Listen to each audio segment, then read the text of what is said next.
اگر آپ یہ پہچاننا چاہتے ہیں کہ اللہ تعالیٰ آپ پہ راضی ہے کہ نہیں تو 3 نشانیوں پر ہر وقت نظر رکھا کریں۔ وہ کون سی 3 نشانیاں ہیں؟ پہلی نشانی، اگر آپ کے دل میں دین کا علم سیکھنے کا شوق پیدا ہو جائے تو خوش ہو جانا، اللہ تم پہ راضی ہو گیا ہے۔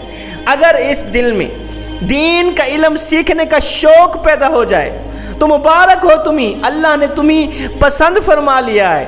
قرآن کہتا ہے اللہ تعالیٰ جسے پسند فرمانا چاہتا ہے، اللہ تعالیٰ جسے اپنا محبوب بندہ بنانا چاہتا ہے تو اس کے سینے کو اسلام کی نعمت کے لیے کھول دیتا ہے۔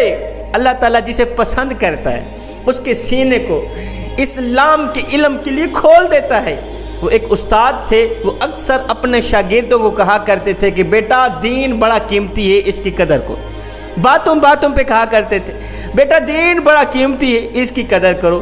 ایک دن اس کے شاگرد کا جوتا پھٹ گیا، اپنے جوتے کو مرمت کرانے کے لیے یہ شاگرد موچی کی دکان پر گیا، جا کر کہا موچی میرا جوتا مرمت کر دے، جوتا پھٹ گیا ہے، تو میرا جوتا مرمت کر، بدلے میں تجھے پیسے تو نہیں دوں گا پر بدلے میں دین کی ایک بات دے کے جاؤں، دین کا مسئلہ بتا کے جاؤں گا۔ موچی نے کہا مولوی صاحب مسئلہ رکھ اپنے پاس، مجھے پیسے دے میں تیرا جوتا مرمت کر کے دیتا ہوں، پیسے دے میں تیرا جوتا مرمت کر کے دیتا ہوں۔ کہا نہیں پیسے نہیں، میں پیسے کی جگہ تمہیں ایک بہت بڑی قیمتی چیز دے کے جاتا ہوں، دین کی ایک بات بتا کے جاتا ہوں، دین کا ایک مسئلہ بیان کر کے جاتا ہوں، مسئلہ یاد کرا کے جاتا ہوں۔ اس نے کہا مسئلہ رکھ اپنے پاس، دین کی بات رکھ اپنے پاس، مجھے تو پیسے چاہیے کسی بھی صورت میں۔ موچی نہ مانا، جوتا مرمت کرائے بغیر یہ شاگرد واپس اپنے استاد صاحب کے پاس آیا، کہا استاد جی آپ تو کہتے تھے دین بڑا قیمتی ہے، دین کی عالمی منڈی میں بڑی قیمت ہے، یہی قیمت ہے کہ میں ایک موچی کے پاس گیا، میں نے کہا تو میرا جوتا مرمت کر، بدلے میں تجھے دین کی ایک بات سناؤں گا، دین کا ایک مسئلہ بتاؤں گا۔ اس نے کہا مسئلہ رکھ اپنے پاس، دین کی بات رکھ اپنے پاس، مجھے تو پیسے دے۔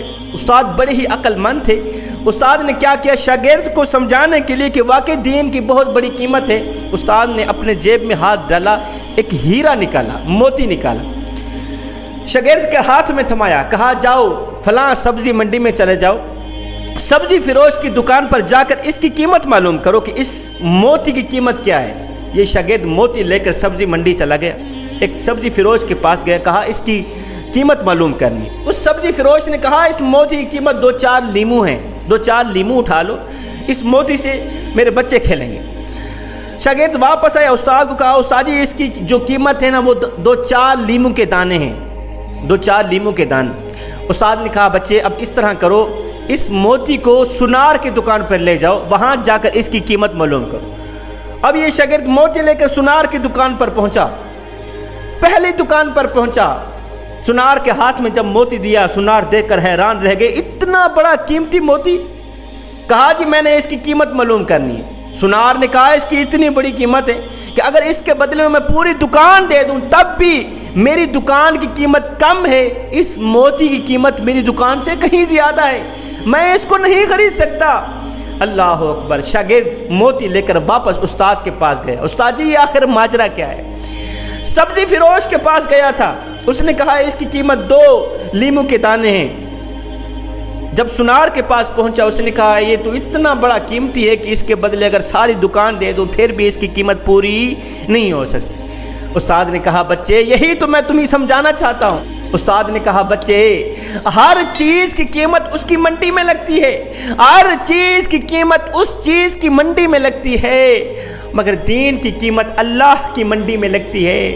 دین کی قیمت اہل علم لوگ ہی سمجھتے ہیں، اور دین کی قیمت نبی، رسول، پیغمبر، صحابہ، تابعین، تبع تابعین، غوث، کتب، ابدال، اللہ کے ولی ہی جان سکتے ہیں کہ دین کی قیمت کیا ہے، اور جاہل بندہ کیا جانے کہ دین کی قیمت کیا ہوتی ہے۔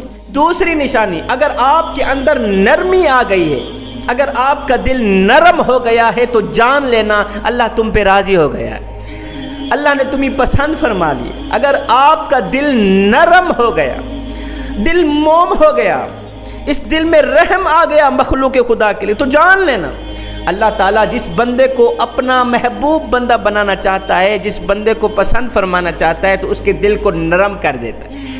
اب ہمارے دل نرم تو نہیں، ہمارے دل تو پتھر دل ہے۔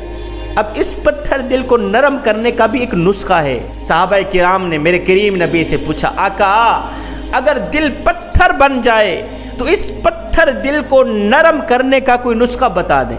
میرے کریم نبی نے فرمایا، صحابہ خدا نہ کرے اگر تمہارا دل پتھر بن بھی جائے تو اس پتھر دل کو نرم کرنے کے لیے، اس پتھر دل کو موم کرنے کا ایک ہی نسخہ ہے، وہ ہے مسکینوں کو کھانا کھلانا، وہ ہے یتیموں کے سروں پر شفقت بھرا ہاتھ رکھنا۔ مسکینوں کو کھانا کھلایا کرو، یتیموں کے سروں پر شفقت بھرا ہاتھ رکھا کرو، اس سے تمہارا دل نرم ہوگا، تمہارا دل میں رحم آئے گا، تمہارا دل موم ہو جائے گا۔ جب تمہارا دل موم ہو جائے گا تو مبارک ہو تمہیں، اللہ نے تمہیں اپنا محبوب بندہ بنا لیا، اللہ تم پہ راضی ہو گیا، اللہ نے تمہیں پسند فرما لی۔ میرے کریم نبی نے فرمایا، صحابہ اگر دلوں پہ زنگ چڑھ جائے تو تلاوت قرآن کر لیا کرو، اگر دل گندے ہو جائیں تو سماعت قرآن کر لیا کرو۔ میرے نبی نے فرمایا، صحابہ تم کہتے ہو برتنوں تک ہاتھ پہنچ جاتا ہے، دلوں تک ہاتھ نہیں جاتا، یہ دل کیسے صاف کریں؟ آقا برتنوں تک تو ہاتھ پہنچ جاتا ہے، برتن صاف کر لیتے ہیں، مگر دلوں تک ہاتھ نہیں جاتا، دل کیسے صاف کریں؟ فرمایا، میری امت قرآن کی طاقت کو سمجھ جاؤ، قرآن کی قوت کو سمجھ جاؤ۔ فرمایا، جس جگہ مومن کا ہاتھ نہ پہنچے وہاں میں محمد کا قرآن پہنچ جاتا ہے۔ تیسری نشانی، اگر آپ کے دل میں مسلمانوں کے لیے خیر خواہی آ جائے، مسلمانوں کے لیے تڑپ آ جائے، رحم دلی آ جائے، جب آپ دوسروں کے دردوں کو اپنے درد سمجھنے لگ جاؤ، جب تم دوسروں کی پریشانیوں کو اپنی پریشانی سمجھ کر ان کا حل نکالنے لگ جاؤ تو پکا یقین کر لینا اللہ تم پہ راضی ہو گیا۔ یہ تینوں نشانیاں جب تمہیں اپنے اندر نظر آئیں تو پکا یقین کر لینا تمہاری ہر دعا قبول ہوگی، کوئی بھی دعا رد نہیں ہوگی۔ ان تینوں نشانیوں کو جب تم اپنے اندر دیکھو گے تو پھر اللہ کی نافرمانی نہیں کرو گے، پھر ہاتھوں سے ڈنڈی نہیں مارو گے، ان ہاتھوں سے کسی کو ایذا نہیں دو گے، اللہ اکبر ہی مار کے نہیں چلو گے، یہاں حسد نہیں رکھو گے، بغض نہیں رکھو گے، یہاں منافقت نہیں رکھو گے، پھر کوئی گناہ نہیں کرو گے جب تم یہ تینوں نشانیاں اپنے اندر پاؤ گے۔ حضرت سیدنا عمر فاروق رضی اللہ تعالیٰ عنہ ایک مرتبہ میرے نبی کی خدمت میں حاضر ہوئے، دیکھا آقا رو رہے ہیں۔ حضرت عمر فاروق نے آقا کے رونے کی وجہ پوچھی، آقا خیر تو ہے، کیوں رو رہے ہیں؟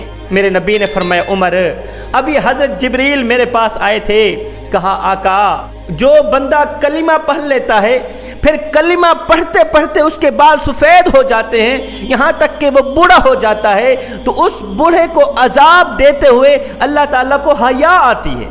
عمر میں اس بات پہ رو رہا ہوں کہ میرے اللہ کو تو بوڑھے بندے کو عذاب دیتے ہوئے حیا آتی ہے، مگر بوڑھے کو اللہ کی نافرمانی کرتے ہوئے حیا نہیں آتی۔